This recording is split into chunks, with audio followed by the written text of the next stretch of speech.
මේ වනත් එක් කොටස් වෙළඳපොළ ක්‍රියාකාරීත්වයේ කුමන ආකාරයෙන්ද සිදුවන්නේ යන්න ඔබේ අවධානයට යොමු කරන්නයි මේ සූදානම. මේ වන විට කොටස් වෙළඳපොළෙහි ධනාත්මක වර්ධනයක් වාර්තා වේ.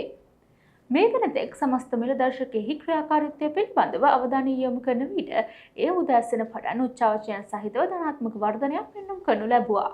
මේ වන විට 100.24ක ධනාත්මක වර්ධනයක් පෙන්නුම් කරනු ලබන අතර ඒකක ලෙස ඒකක 54.08ක ඉහළ යාමකි. මේ වන විට සමස්ත මිල දර්ශකයෙහි ඒකකගේ සටහන් වනුයේ ඒකක 22,348.85ක් ලෙසයි. එමෙන්ම තෝරාගත් සමාගම් නියෝජනය කරන SNPSL 20 මිල දර්ශකයෙහි ක්‍රියාකාරීත්වය පිළිබඳව අවධානය යොමු කරන විට එයද උදෑසන පටන් උච්චාවචන සහිතව ධනාත්මක වර්ධනයක් පෙන්නුම් කරනු ලැබුවා. මේ වන විට 100.27ක ධනාත්මක වර්ධනයක් පෙන්නුම් කරනු ලබන අතර ඒ ඒකක ලෙස ඒකක 16.21ක ඉහළ යාමකි. මේ වන විට SNPSL 20 මිල දර්ශකයෙහි ඒකකගේ සටහන් වනුයේ ඒකක 6068.51ක් ලෙසයි. එමෙන්ම මේ වලතෙක් සමස්ත වෙළඳපොළ පිරිවැටපු රුපියල් බිලියන 1.8 ලෙස වාර්තා වනවා.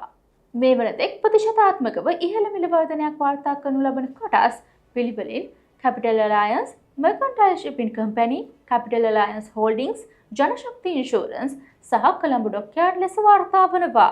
එමෙන්ම මේ වනතෙක් ප්‍රතිශතාත්මකව වැඩිම මිල පහළ යාමක් පෙන්නුම් කරනු ලබන කොටස් පිළිවෙලින් Insurance Brokers, Tessa Crown and Voting, ටාල් Lanka Hotels, The Autodrome සහ Hotel Sigiriya ලෙස වාර්තා වනවා.